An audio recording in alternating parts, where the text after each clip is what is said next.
Ever heard of John Lennon, Paul McCartney, Ringo Starr, or George Harrison? No doubt you have. But how about Jimmy Nichol?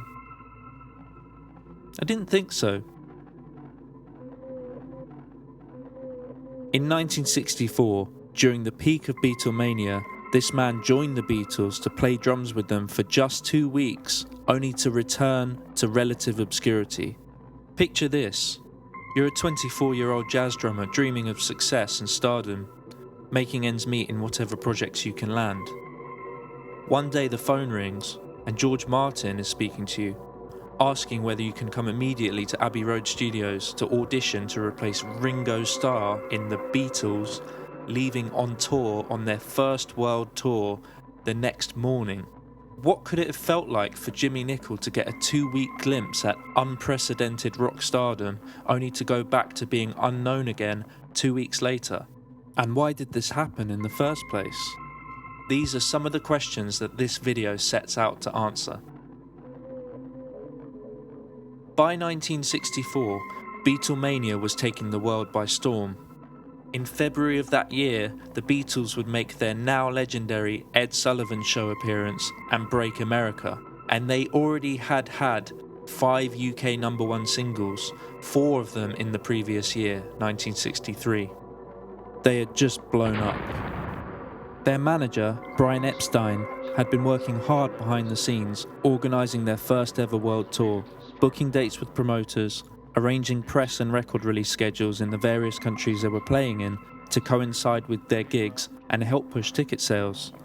It was no less than 6 months hard work getting everything lined up. It was there that really it all started.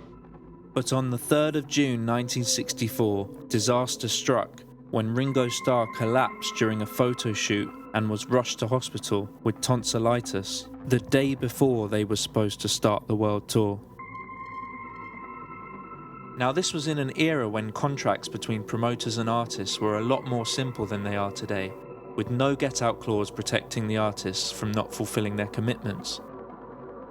It was a serious concern that if they did not find a way to make the tour, Epstein and the Beatles risked a lot of lawsuits being brought against them.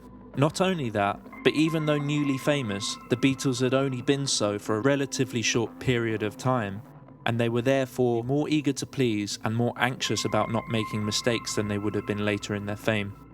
Conversations were had quickly between bandmates and manager, and the decision was made to look for a replacement drummer until Ringo was available again. Lennon and McCartney quickly accepted the idea, but Harrison, who is often considered the most principled and loyal Beatle, said that without Ringo, it wasn't the Beatles. And if they planned on going without Ringo, he wouldn't go either. He said if they planned to go without Ringo, they would have to find 2 replacements.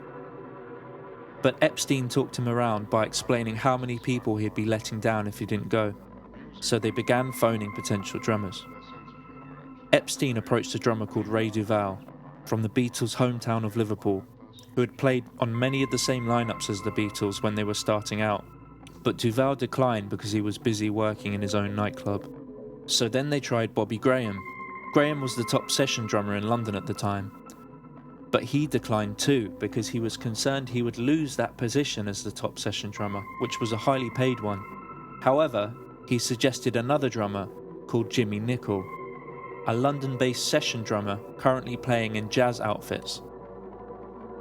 Epstein was already aware of him and agreed he would be a good fit. By now time was running out, and the Beatles had to leave at 8 AM the following morning to keep on schedule. So Epstein had George Martin, the Beatles' famous producer, phone Nichol and ask him to come to Abbey Road immediately to audition to replace Ringo in the Beatles. I mean, can you imagine?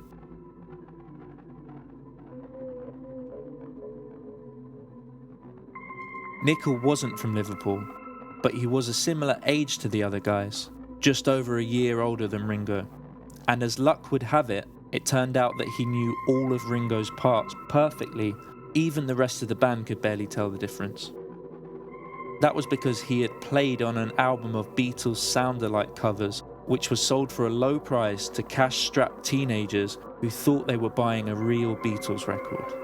You could get away with things like that back then.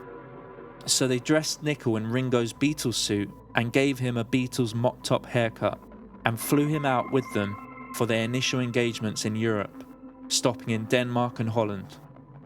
In later interviews, Nichol noted that before he was a Beatle, girls were not interested in him. But during this short period, dressed in his Beatles suit and haircut, riding in a limo with John and Paul, the girls were dying to touch him, he said. There's also stories that he and Lennon visited a brothel together in Amsterdam. The other Beatles liked Jimmy, and they were all getting on fine. Jimmy actually thought that he had a good shot at replacing Ringo because of how much the others liked him and how well he played the drums. However, Brian Epstein had already explained to Jimmy that he was only a temporary Beatle before he had left, and that as soon as Ringo was well enough to play, he would be sent back home. And at home, in the UK, Ringo was starting to feel like he had been ditched from the Beatles. McCartney teasingly sent him a telegram saying, "Hurry up and get well, Ringo. Jimmy's wearing out all your suits." But sure enough, 2 weeks later, Ringo was in fact ready to take his place back in the group, and Jimmy was sent back home. And when he got home, he used his newfound fame to set about putting together a pop group that would rival the Beatles. But Jimmy didn't write songs or play guitar. He didn't even sing like Ringo. So instead he put a band together with other session musicians in which he still played drums and was sat at the back. It was a failure.